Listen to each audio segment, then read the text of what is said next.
Escuchen este dato, porque es duro y es difícil de asimilar, pero es una realidad de nuestro país. La cuarta parte de las mujeres mayores de 15 años en el área rural aún no saben leer y escribir. El 25% de las mujeres del área rural que llegan a los 15 años no saben ni leer ni escribir. Y este es un dato demoledor de que las cosas tienen que cambiar sí o sí. Bueno, quien está haciendo las cosas para cambiarlas a ese nivel y otros, por supuesto, ligados a la educación, es la Fundación Dispurs, que la gerente de operaciones de la Fundación, Ruth Anastasio, está con nosotros para conversar de estos y otros temas, por supuesto. Ruth, bienvenida. Muchas gracias, Carlos. Un gusto tenerte en el programa. Gracias por estar con nosotros. Este dato que me decías antes de comenzar la entrevista es del censo. ¿Cómo ha interpelado a la Fundación? Bueno, la Fundación es sueca, tiene operaciones en Perú. De hecho, antes de decidir abrir una sucursal en Perú, trabajó en otros países de Latinoamérica, porque el problema de las personas en condición de analfabetismo es alarmante. Hay 770 millones de personas, eso es para que te hagas una idea, el doble de la población de Estados Unidos, que es uno de los países más poblados del mundo, ¿no?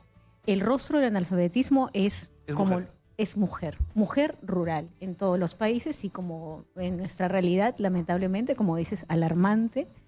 Cerca del 25%, si somos más exactos, de acuerdo a las datas del último censo, estas mujeres mayores de 15 años están en condición de analfabetismo, ¿no?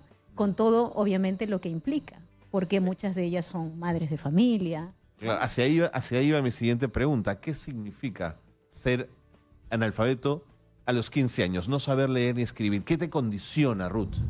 Bueno, principalmente hay distintas miradas, ¿no? Por ejemplo, desde el Estado peruano, allí hay un tema de no responder a una justa demanda porque se está, digamos, prácticamente violentando derechos, el acceso al derecho a la educación, que es un derecho humano fundamental.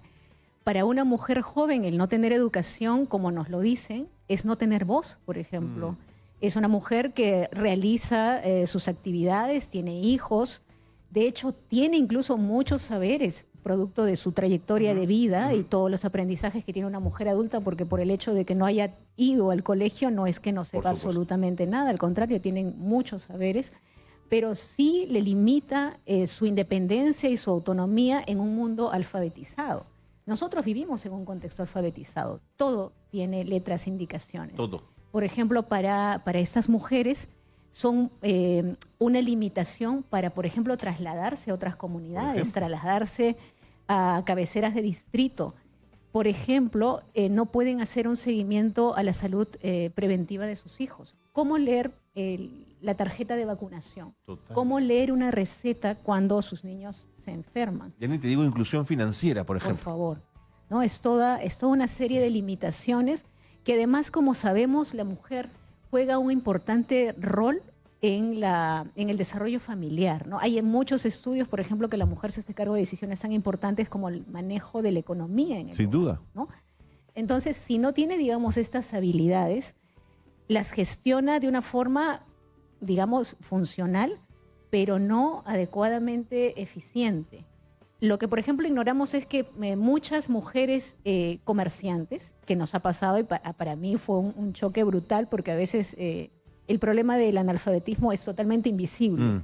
Y te aseguro que en Lima también existe, porque eso está en los datos del censo. Pero cuando, por ejemplo, vamos al mercado y nos dan vuelto de más, creemos que se han equivocado, ¿no? Las personas honestas decimos, señora, me ha dado más.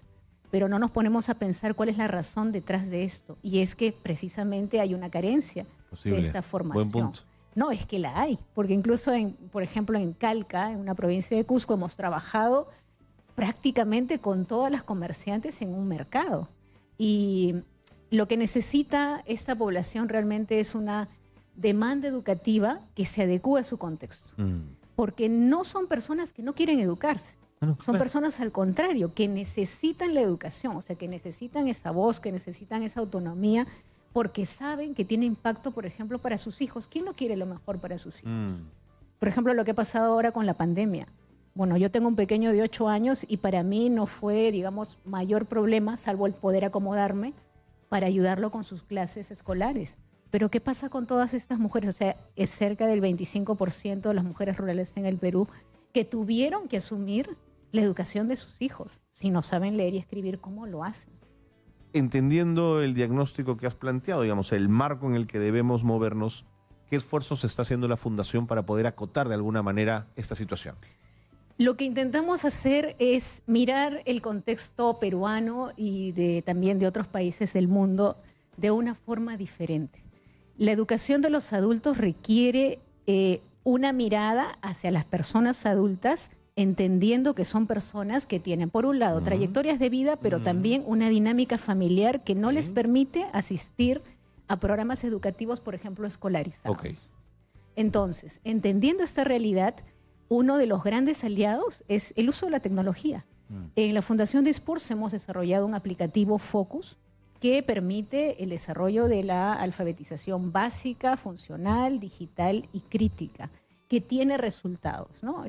Qué loco, impacta con lo que acabamos de hablar hace un ratito con Fundación Telefónica. Eso era lo que te comentaba. Cuán importante es, y a veces desde los tomadores de decisiones en el sector de educación se piensa, por ejemplo, que es muy difícil trabajar con la tecnología, incluso con los docentes, subestimando sus capacidades. Por supuesto. Porque claro, si hablamos pues de un programa que realmente es difícil, para ti, para mí va a ser complicado entenderlo.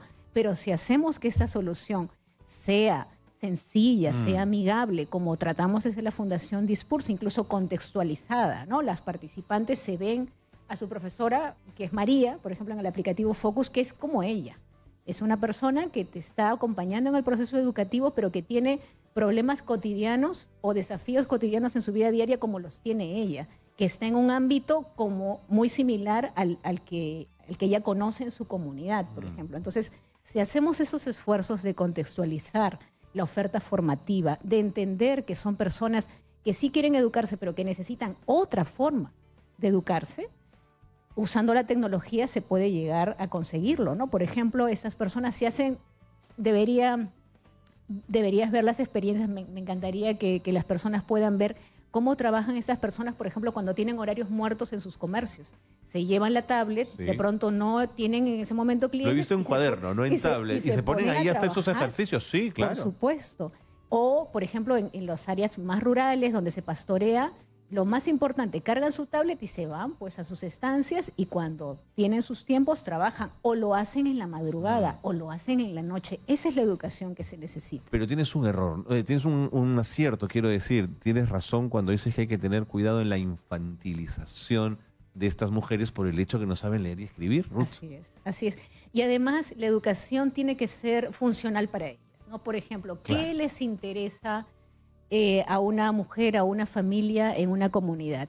Si toma, por ejemplo, algún tipo de liderazgo, quiere hacer mejoras en su comunidad, porque sobre todo en las zonas rurales hay mucho trabajo comunitario, el AINI, ¿no? Entonces si quieren tomar una decisión, se reúnen y acuerdan, por ejemplo, mejorar el tema de las carreteras o, en fin, mejoras para la población. Pero esto siempre lo hacen en coordinación con las autoridades locales como el municipio. ¿Y qué les pide el municipio? Que rellenen un formato, ¿no? O que completen un acta para firmarlo. O sea, una serie de trámites burocráticos que una persona que no tiene estas habilidades... Son pequeños absurdos a la larga, ¿no? Pero cuán importante, por ejemplo, ha resultado para nosotros poner este tipo de ejercicios en las tablets. Cuán apreciados son, por ejemplo, desde elaboración Por eso de pasa lo recetas. funcional, ¿no es cierto? Exactamente. Okay. Eso es, algo que realmente les sea muy valorado, ¿no? Además de eso, también promovemos la lectura, que es muy importante, porque eso es algo que nos hemos dado cuenta desde la Fundación. Intentamos entrar a un territorio y mirar, no solamente cómo una solución realmente impacta bien en la vida de la comunidad, sino también incluso cómo podría tener efectos negativos, porque realmente no todo lo bueno es bueno siempre, ¿no? Por ahí puede haber algún efecto colateral. Pero mira, me has hecho pensar en una historia que conozco de hace muchos años, de un hombre, esta vez, iletrado, analfabeto, en estos términos de los que estamos hablando, pero que era un extraordinario escultor. Cuando tomaba la madera y esculpía y la trabajaba, no podía generar abstracción. Todo su trabajo tenía que ver con la imitación de algo que ya había visto. O sea, la ausencia de educación, probablemente de la matemática en alguna medida, de la lectura en otra, le imposibilitaba pensar en abstracto, Ruth. Ujú. Lo pongo como un ejemplo de las enormes limitaciones de lo que estamos hablando. Así es, así es. El desarrollo de las competencias de lectura, escritura, Así de es. cálculo matemático, no sabemos cómo impacta, de verdad. Incluso lo que comentas ahora, recogiendo que son personas que tienen muchos saberes, Ujú, como este ujú. artesano, seguramente un maestro Así artesano. es. Cuán importante, por ejemplo, sería recoger esos aprendizajes para que su cultura prevalezca. Mm. Eso es muy importante y creo que en el Perú, que es un país tan rico en diversidad cultural, es algo que estamos poniendo en riesgo también, Sí. porque estamos dejando que todos esos aprendizajes se pierdan porque no se está recogiendo, por Buen ejemplo, punto. desde la literatura, Buen punto. porque las personas que están cerca de allí no tienen esas habilidades. Entonces, el impacto, Carlos, de la situación de analfabetismo de cerca, bueno, oficialmente 1.3 millones de peruanos según el censo, pero son personas que han manifestado no saber leer y escribir. Sabemos que la realidad es distinta. Tenemos que añadirle más de 5 millones de personas que no han terminado la primaria, porque según la UNESCO, una persona que está en condición de analfabetismo es la que no ha terminado la primaria. Entonces, con esa data estamos hablando de cerca de, o más de 6 millones de personas, ya que necesitan estos aprendizajes para poder de verdad tener unos impactos, no solamente a nivel personal, familiar, comunitario, y a nosotros como país, Carlos. Impresionante, porque hubo un cierto presidente, que no voy a mencionar, que dijo que el analfabetismo se había terminado y tú nos estás narrando otra realidad absolutamente diferente, Ruth. Una última pregunta. Inyectarle peso, importancia a la escuela nocturna para poder acotar estos problemas, ¿te suena, te hace sentido? ¿O te parece que es la tecnología, el camino, el que has planteado tú desde la fundación más eficiente? La oferta educativa actual desde el ámbito público, o sea, desde el Ministerio de Educación, contempla la nocturna. Así es. La buena noticia es que el año pasado firmamos un convenio con el Ministerio de Ya. Educación y ellos están contemplando, y de hecho, de acuerdo también a esto, las normativas se han flexibilizado para poder, por ejemplo, trabajar bajo la modalidad de alternancia, visitar a las familias, a las personas que necesitan educarse. O sea, no llevarlos a un colegio, buen sino punto. ir. Y vamos a desarrollar una experiencia también de la mano de Fe y Alegría, porque creo que somos 3 importantes instituciones que tenemos presencia en el país que hemos entendido que la educación de adultos tiene que cambiar, tiene que adaptarse, porque además creemos que va a ser parte de la solución a los problemas que tenemos y también va a impactar en el desarrollo del Ruth, país. Fe y Alegría es un socio extraordinario para esto, ¿eh? Así es, contamos con el compromiso sobre todo de sus docentes, Claro. que creemos van a poder salir fuera de la caja, porque la educación también para adultos ha estado pensada de forma escolarizada.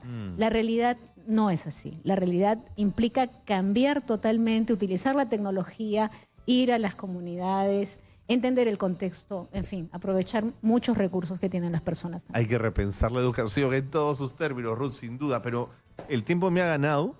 Te propongo más bien seguir conversando en otro momento de estos temas, que se Perfecto. venga la Fundación Dispulsa aquí al programa para seguir abordando estos temas que creemos que son los fundamentales. Gracias por haber estado Gracias, con Carlos. nosotros. Un gusto haberte tenido aquí, Ruth. Igualmente, gracias.